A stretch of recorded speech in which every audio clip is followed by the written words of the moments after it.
விஜய் முதல்வராக பதவியேற்பு விழா தேதி இதுதான். நீலாங்கரை விஜய் இல்லத்தில் முதல்வருக்குண்டான பாதுகாப்பு.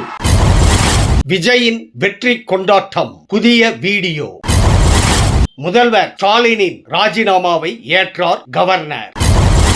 தமிழக முதல்வராகும் விஜய் கிளியரானது ரூட். அன்பு தமிழ் நெஞ்சங்களுக்கு மெர்சல் கெலாட்டாவின் அன்பு வணக்கம். வாங்க இன்றைய காணொளி இதோ.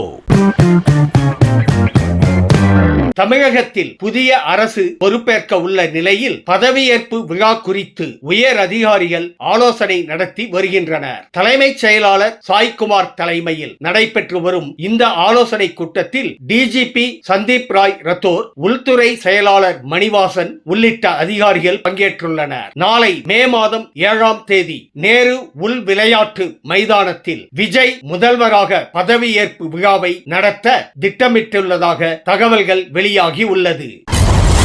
தமிழக அரசியல் பரபரப்பின் மத்தியில் நீலாங்கரையில் உள்ள தவேக தலைவர் விஜயின் இல்லத்திற்கு முதலமைச்சர் தரத்தில் பயன்படுத்தப்படும் கான்வாய் வாகனங்கள் வருகை தந்தது பரபரப்பை ஏற்படுத்தியது. காவல்துறை உயர் அதிகாரிகளும் விஜயை சந்தித்து பாதுகாப்பு மற்றும் அடுத்த கட்ட ஏற்பாடுகள் குறித்து ஆலோசனை நடத்தியதாக தகவல்கள் வெளியாகி உள்ளன. விஜய் இல்லம் சுற்று வட்டாரத்தில் பாதுகாப்பு தீவிரப்படுத்தப்பட்டுள்ளது.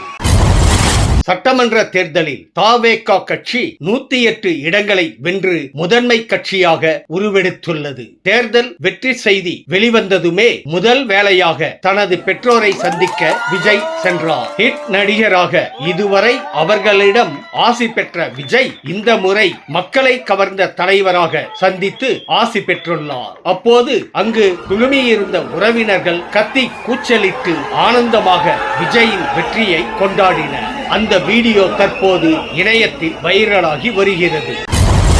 முதல்வர் ஸ்டாலினின் ராஜினாமா கடிதத்தை கவர்னர் ராஜேந்திர அர்லேக்கர் ஏற்றுள்ளார். இன்று காலை தனது ராஜினாமா கடிதத்தை ஸ்டாலின் மின்னஞ்சல் மூலம் அனுப்பியிருந்தார். திமுக 59 தொகுதிகள் வென்று எதிர்க்கட்சி வரிசையில் அமர உள்ளது. அதே நேரம் ஸ்டாலின் தோல்வியுற்றார் என்பதும் குறிப்பிடத்தக்கது. தவேக சட்டமன்ற குழு தலைவராக விஜய் தேர்வு செய்யப்பட்டுள்ளார். பனையூரில் நடைபெற்ற அக்கட்சி எம்எல்ஏக்கள் ஆலோசனை கூட்டத்தில் ஏகோபித்த ஆதரவுடன் இந்த முடிவு எடுக்கப்பட்டுள்ளது. சட்டமன்ற குழு தலைவராக தேர்வு செய்யப்பட்டுள்ள நிலையில் முதல்வர் முகமாக விஜய் மாறியுள்ளார். இதனிடையே மு.க. ஸ்டாலின் முதல்வர் பதவியை ராஜினாமா செய்து விட்டதால் கவர்னரை சந்திக்க விஜய் நேரம் கேட்டுள்ளார்.